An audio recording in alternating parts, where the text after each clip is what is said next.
Hello, my name is Reverend Dr. May Elise Cannon. Today is Thursday, May 23rd, and today is day 230 since October 7th.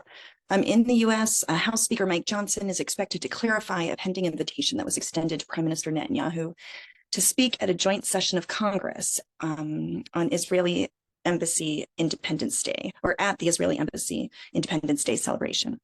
U.S. Secretary of Defense Lloyd Austin stressed to his Israeli counterpart Gallant the need for an effective mechanism to coordinate humanitarian and military operations in Gaza. That's according to the Pentagon. And the U.S. reiterated strong objections to the ICC's outrageous application for those arrest warrants against Israeli leaders. There's more about that coming up. Israel's foreign ministry reprimanded the ambassadors of Ireland, Norway, and Spain for their government's decision to recognize Palestine as a state. According to Israeli officials, they're saying this is resurrecting old failed policies. An Irish foreign minister told CNN that they have a growing impatience with the lack of any political will on behalf of Israel towards a political track and towards realizing that, in our view, a two-state solution is the only way that Israelis and Palestinians can live in harmony side by side. I'll just say I spent a fair amount of time in the West Bank today. I'm in Bethlehem right now, and there are illegal, according to Israeli law, settlements like everywhere. We're hearing accounts of settler violence. I mean, unless settlements are stopped, and maybe that's something like we partner with Jewish groups in the US about, this idea of a two-state solution, it's just going to be more and more difficult. In terms of hostages and a ceasefire, Israel's war cabinet instructed the Israel's negotiating team, to pursue talks with Hamas, further following a cabinet meeting late on Wednesday, according to the Prime Minister's office. Sources said that it was a long, thorough, and professional discussion, and that the ministers made decisions designed to give negotiators more room to maneuver in talks. In other words, I don't think anything's moving forward as of yet in terms of hostage ceasefire negotiations. Israel is saying that they're not ready for a hostage release. Well, Egypt is saying that Israel's stance shows that it's not ready for hostage release or a ceasefire deal. And Egypt is upset because they said that people involved in the mediation efforts are defaming them. It's been reported that Egypt altered the deal that was given back to Israel and the US from Hamas. The father of a military spotter, Karina Ariev, who was taken hostage on October 7th from a military base near the Gaza border. The father, his name's Albert Ariev, said that the footage of the kidnapping that was published yesterday was more horrible than he could have imagined. And Shira Elbag, whose daughter Leary was taken captive by Hamas, said her family watched the video about 6 weeks ago when it was obtained or when they were notified. And Elbag said the decision to release the footage came as soon as we learned that there was a first, second, and third attempt to screen it by Netanyahu's government, and no one agreed to watch it. The Israeli government will not watch films of what happened on October 7th. I mean, that, anyway, to me, it's astounding. Hamas claimed the video was manipulated. The authenticity of what it contained cannot be confirmed. They said that female soldiers have been treated according to the ethics of our resistance, and no mistreatment of the soldiers in this unit was proven. Now, the Daily Mail published video footage from an Israeli investigation of a father and son, both members of Hamas, who were arrested in Gaza by the IDF, who admitted to raping and killing a woman on October 7th in the Gaza border community of Nir Oz.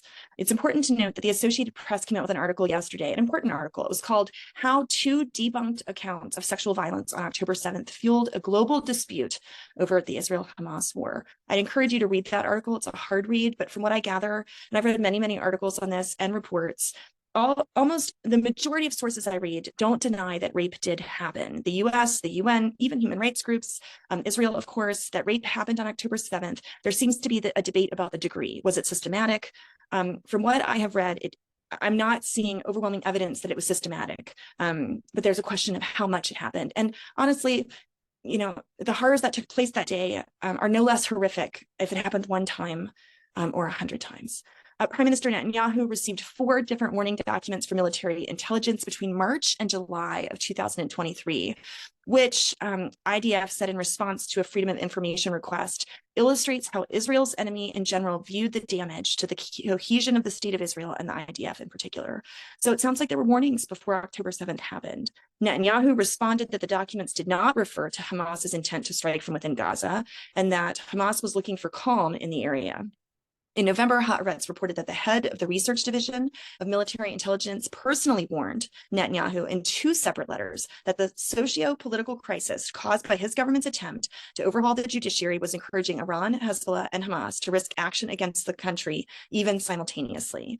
And several human rights groups organizations petitioned Israel's High Court to demand the closure of the Detention detention center that holds arrested Gazans. The petition includes testimonies accumulated over recent months of abuses at the detainees at the facility. We've heard that there are a few of these. I don't know if this detention center is one of them, but that there are a few in the Negev that Gazans are arrested and taken to these centers where abuse has been occurring and where they're not under observation.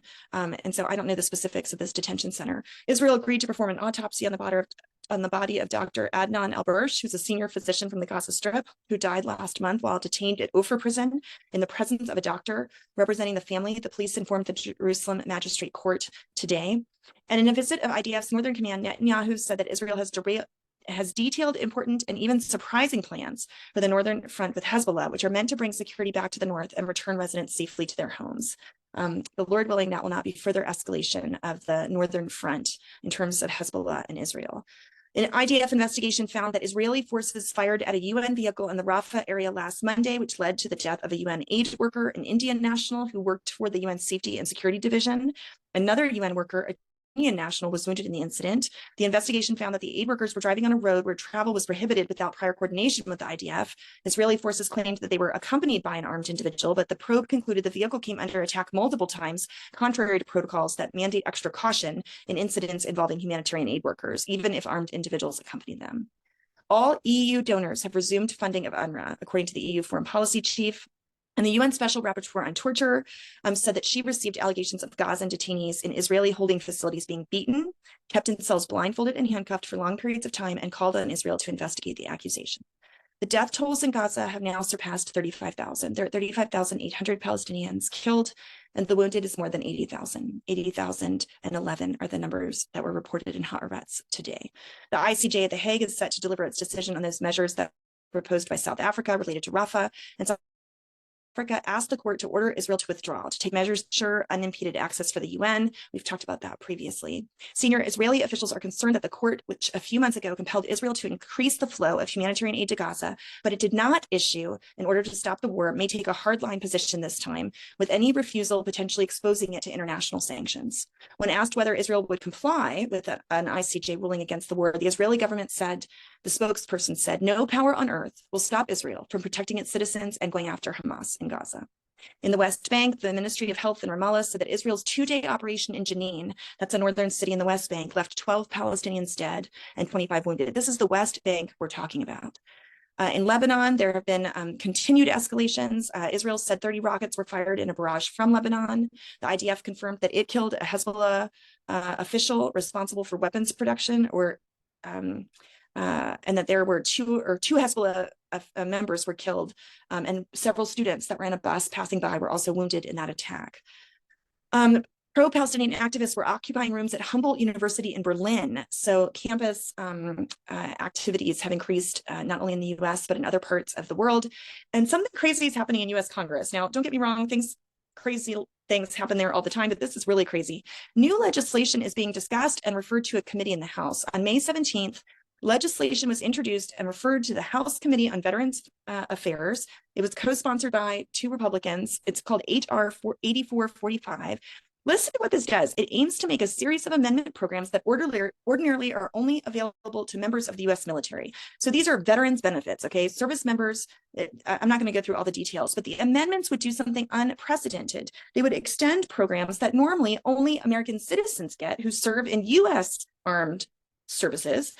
They would extend those benefits to those serving in the Israeli Defense Forces. What?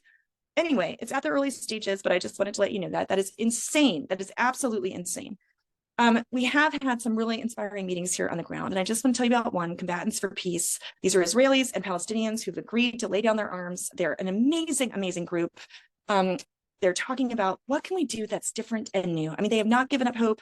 I first met Rana Salman, the executive director of the Palestinian group, when she was working with Holy Land Trust many years ago. Suleiman Khatib is one of the founders. I met him many years ago at a screening that was about Combatants for Peace, and we just sat with them today outside of Bethlehem, and they're not giving up hope. They're so steadfast. And a part of our conversation was what Suleiman talked about in terms of collective liberation. And I've been talking about this in terms of theological liberation, this idea that oppressed people cannot be free unless the oppressor is also set free. And what that means is this was a profound concept in the anti-apartheid movement, this idea that our liberation is tied up with one another, that unless all of us are free, none of us are free. And that for Palestinians, even an end to the occupation, unless the oppressor is also liberated in that process, whoever becomes released will then become the oppressor. The cycle has to break, that we all have to be liberated together. Our collective fates are integrally linked to one another.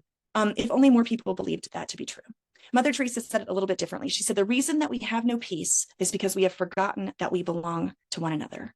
So might we treat one another that way, love and care and protection, advocating for human rights for all people, the equality of all, protecting those who are the most vulnerable, those who have the least power. Right now, those are the people in Gaza, having suffered so much, continuing to suffer, so that we will not give up working towards a ceasefire, an end of all violence. Every day we call for it, we demand it, we pray for it, we advocate for it until an end to the violence comes.